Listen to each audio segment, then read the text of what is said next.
মামুন এবং মামুনের পরিবারকে সাপোর্ট দিতে দিতে আমার প্রায় 30 লাখ টাকা লোন হয়ে গেছে, যে আমার সন্তানদেরকে দ্বারা সে সিডিউস করতে পেরেছিল। ধরে নাও তুমি আমার বউ, যেহেতু আমার মা বাবাও সবাই জানে, এবং তোমার তখনই সে আমাকে বিভিন্ন ভাবে চাপ প্রয়োগ করে এবং চাপ প্রয়োগ করে বলে যে তুমি লাইভে যাও, লাইভে যেয়ে বলো যে আমরা বিয়ে করিনি। মামুন এবং মামুনের মা এবং তার পুরো পরিবার আমার বাচ্চাটার প্রতি খুবই যত্নশীল দেখিয়ে আমার দুর্বল স্থানে আসলে তারা জায়গা করে নিয়েছেন। তারা বুঝেছেন যে একটা মায়ের কাছে একটা সন্তানের মূল্যটাই আসলে অনেক বেশি। তারা যখন সন্তানটাকে কেয়ার করতে পারবে, যত্ন করতে পারবে, আদর ভালোবাসা করতে পারবে, তখন কিন্তু তারা আমার মনটা পুরোটাই জয় করে নিয়েছে। আপনারা হয়তো জানেন না, সে একটা স্পেশাল চাইল্ড, তার মধ্যে অনেক কমপ্লিকেসি আছে। সে অটিস্টিক বেবি এবং তার মধ্যে অটিজম আছে, ADHD আছে, স্লিপ ডিসঅর্ডার আছে। তো পুরোটাই জয় করে নিয়েছে। তারপরে যখন আমরা একসাথে থাকা শুরু করি, তো তখন আমি ওকে বলি যে আসলে এইভাবে আমরা একসাথে থাকতে পারি না, যদিও তোমার মা আমার বাসায় অবস্থান করছে, তারপরেও আমরা আসলে একসাথে থাকতে পারি না। তখন আমাকে উদাহরণ দেওয়া হয় যে মামুন যেহেতু একটা ভালো সোসাইটিতে চলে আসছে এবং তোমার যেহেতু ফিনান্সিয়াল এবং সোশ্যাল একটা ব্যাকআপ পাচ্ছে, তো এই ব্যাকআপটার জন্য সে আসলে সারা জীবন ওয়েট করেছিল এবং বিভিন্নভাবে সে উপরে ওঠার চেষ্টা করছিল। তো এই ব্যাকআপটার জন্য আসলে ও ফোকাস করছে যে নায়ক শাকিব খানের মতো হবে, এবং তোমরা দেখেছো যে নায়ক শাকিব খান কিন্তু কখনো বিয়ের কথাটা প্রকাশ্যে আনেনি। তো মামুন যদি এখন নায়ক শাকিব খানের মতো সে যদি বিয়ে করে ফেলে ভাবে বা বিয়ের ব্যাপারটা প্রকাশ্যে আসে, তাহলে তার ভবিষ্যৎটা অন্ধকার হয়ে যেতে পারে। কারণ তার একটা বড় ফ্যান বেজ হচ্ছে মেয়েরা আছে, যে সম্ভাব্য সে সিনেমা করবে এবং কতজন প্রডিউসার ডাইরেক্টরের সাথে আমি নিজেও কথা বলেছি। তো এই ব্যাপারটা আসলে তখন দর্শকপ্রিয়তা হারাবে। তো তুমি তার সহযোগী হিসেবে, সহধর্মিনী হিসেবে কখনোই চাও না। তুমি সবসময় বলে এসেছো যে মামুনকে সামনে রেখে এসেছো এবং বলেছো যে তার ক্যারিয়ারটা তুমি ঠিক মতো যাতে প্রস্ফলন ঘটে সেইভাবেই তুমি সাহায্য করবে। তো তুমি এখন বিয়ের ব্যাপারটা কিছুদিন স্টপ রাখো। তো একসাথে থাকার কারণে আসলে মামুন নানা রকম ভাবে আমাকে সিডিউস করতে পেরেছিল, এবং সবচেয়ে বড় কথা আমি বলেছি যে আমার সন্তানদেরকে দ্বারা সে সিডিউস করতে পেরেছিল।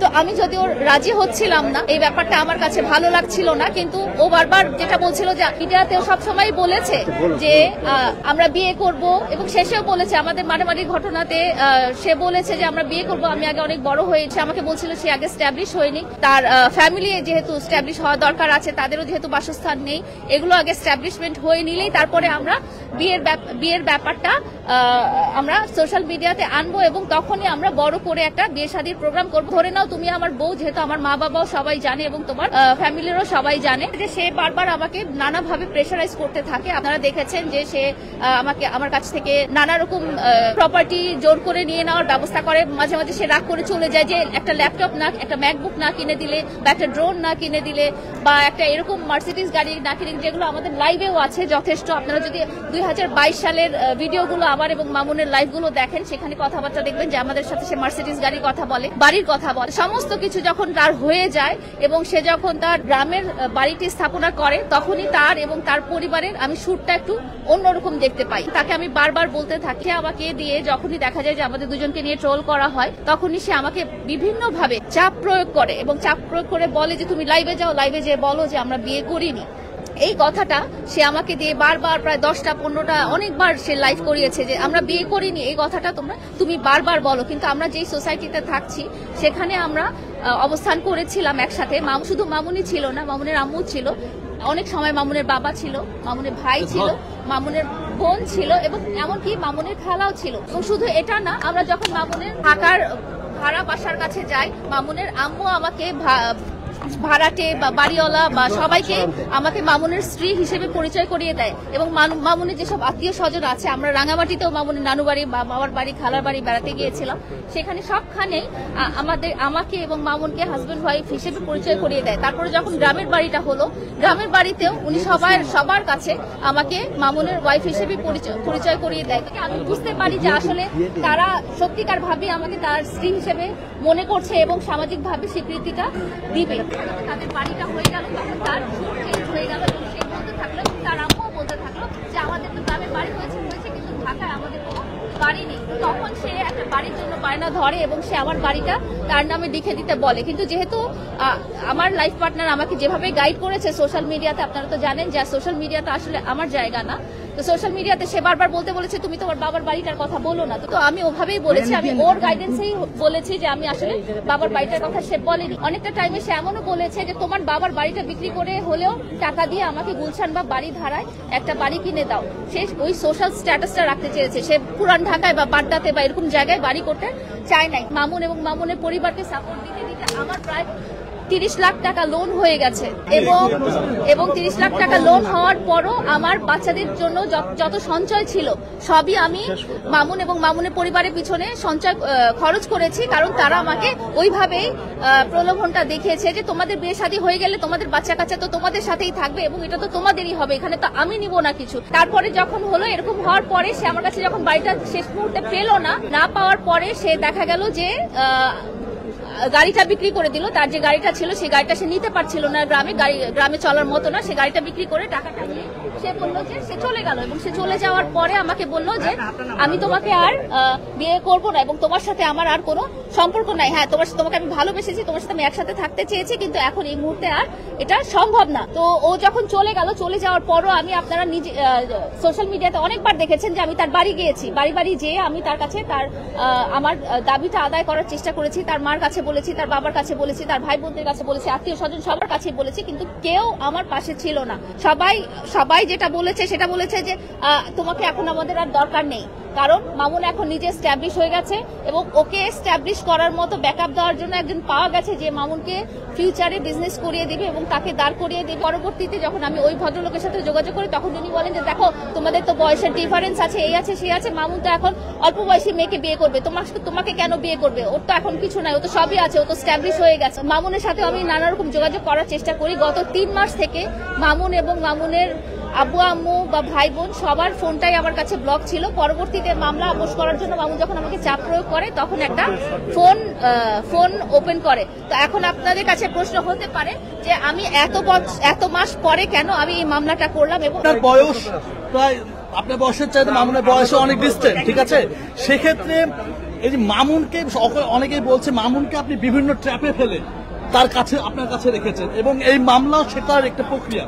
আমি বলতে চাই যে আমার যতটা বয়স সেটা তো আসলে সবাই জানে, এটা মামুনের পরিবার সবাই জানে, যেহেতু তারা এত বছর থেকে আছে। হ্যাঁ, তো এই প্রশ্নটা এত বছর পরে তাদের মনে কেন আসছে এবং তারা ট্যাপ কেন হবে? ওনা আমার সন্তানদেরকে দিয়ে এবং আমার যে অবস্থানটা ছিল সেই অবস্থানটা ক্রিয়েট করে তারা আমাকে এভাবে করে দিয়েছে। আমি কেন ভিডিওতে আনবো? তারা তো সোশ্যাল মিডিয়ার পার্সন না এবং বলেছে আমার বাচ্চাটা অসুস্থ না, আমরা এনজয় কেন করবো?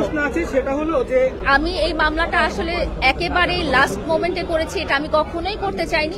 যখন দেখেছি যে কমিটমেন্টটা তার প্রতিশ্রুতি এবং তার মা বাবার প্রতিশ্রুতি এবং সমস্ত কিছু তারা একেবারেই আমাকে 4টা বছর তারাও তো আমাকে ইউজ করেছে এত বছর। মামুনের 2021 সাল বা 20 সালের আপনারা ভিডিও দেখেছেন, মামুনের অবস্থান দেখেছেন, মামুনের পরিবারের অবস্থান দেখেছেন, তাহলে আপনারা এত বছর কেন মনে করতে পারছেন না যে মামুন আমাকে ব্যবহার করেছে ফিনান্সিয়ালি এবং সামাজিক ভাবে? সেটা কেন বলছেন না?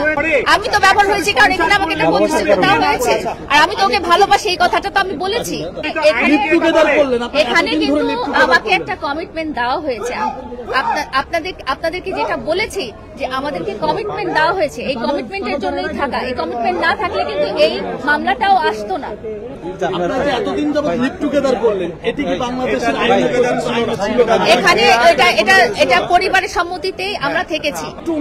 আপনি অবান্তর প্রশ্ন করছেন, আমি কোথায় আপনার পার্সোনাল কোশ্চেন করছেন? আপনি শুনেন, আমি বলি আমি সেটাই বিষয়ে কথা বলেন। নারী ও শিশু নির্যাতন দমন আইনের 2000-এর ধারা 9 এবং সাবসেকশন 1 অনুযায়ী ফোর্সফুল, প্রলুব্ধ, ভয়ভীতি, প্রতারণা, এই সাবক্লোজ গুলা, প্রতিশ্রুতি সহ সাবক্লোজ গুলা যেখানে ব্রেক হবে সেখানেই দর্শন মামলার উদ্ভব হবে। এটা হচ্ছে মূল সংজ্ঞা। আপনারা যদি পার্সোনালে চলে যান তাহলে তো সমস্যা। এখানে পার্সোনাল কথাই বলবো, এখানে মিউচুয়ালি দুই পরিবার একসাথে সম্মতিতে ওনাদের সম্মতিতে ওনারা ভাই মামুনকে 10 দিনের রিমান্ড 7 দিনের রিমান্ড চাই তাকে আদালতে উঠানো হয়েছে। সেক্ষেত্রে মামুনের রিমান্ড কেন দেওয়া হলো না? আর জামিনও কেন দেওয়া হলো না, তাকে কারাগারে পাঠানো হয়েছে। এখন বাদী পক্ষ হিসেবে আপনারা কি দাবি করছেন? আমি বলি, বাদী পক্ষের আইনজীবী হিসেবে আয়ু সাহেব যে সাবমিশন দিয়েছিল যে ওনার যে টিকটক করে ওই এইরকম আর কার সাথে মানে সুগার মাম্মি যেটা কি বলি আমরা, যদি আমরা এই শব্দটা ইউজ করি এখানে আপত্তিকর শব্দ, এরকম আর কার সাথে তাদের সম্পর্ক আছে এবং তাদের পিছনে কোনো গ্যাং আছে কিনা এটা জানার জন্য। কিন্তু বিজ্ঞ আদালত এই আয়ু সাহেবের বক্তব্য এবং আমরা বাদী আমাদের আইনজীবীদের বক্তব্য শুনে আসামিকে জিজ্ঞেস করেছে, আব্দুল্লাহ আল মামুন, প্রিন্স মামুনকে জিজ্ঞেস করেছে আপনারা কি একসাথে ছিলেন? উনি স্বীকার করেছে বিজ্ঞ আদালতে আমরা একসাথে ছিলাম। এই স্বীকারোক্তির ভিত্তিতে রিমান্ড আবেদন নামঞ্জুর করে এবং আমাদের শুনানি সন্তুষ্ট হয়ে বিজ্ঞ আদালত জামিন আবেদন নামঞ্জুর করে রেখে জেল হাজতে প্রেরণ করে। তার মানে উনি যে আমাদের যে বাদী, ওনার সাথে যে অবৈধ সম্পর্ক করছে এই বিষয়টা কি মামুন কি স্বীকার গেছে? অবৈধ সম্পর্কের বিষয় না এখানে। একসাথে আমি বারবার থাকে যেহেতু, উনি তো এখনো স্বীকার করলেন যে প্রেমের সম্পর্ক। লায়লা তো এখনো স্বীকার করলেন যে প্রেমের সম্পর্ক। আপনি বলেন এটা বৈধ কিভাবে? এটা তো ভাই লায়লা তো দর্শন এখনো মামলা স্বীকার হয়েছে করলেন না, যে প্রেমের সম্পর্ক দর্শন ছিল। মামলা কি তাহলে কি মামুন কি স্বীকার করছে? যখন প্রতিশ্রুতি ব্রেক হবে সেখান থেকে কজ অফ অ্যাকশন এরাইজ হয়েছে দর্শন মামলার, এটা হচ্ছে ফ্যাক্টর। আপনারা তো- এবং বিজ্ঞ আদালতে মামুন স্বীকার করেছে তারা একসাথে ছিল। তারপরে আপনারা তো লিভ টুগেদার প্রেমকে বৈধ ঘোষণা করলেন। লিভ টুগেদার প্রেমকে বৈধ ঘোষণা করা হয় না। আপনারা সম্মত দিয়ে একসাথে থাকা কি আদেশ দিছে? আদালত, বিজ্ঞ আদালত আমাদের দুই পক্ষের উভয় পক্ষের শুনানি শুনে জামিন আবেদন নামঞ্জুর করেন, রিমান্ড আবেদন নামঞ্জুর করেন।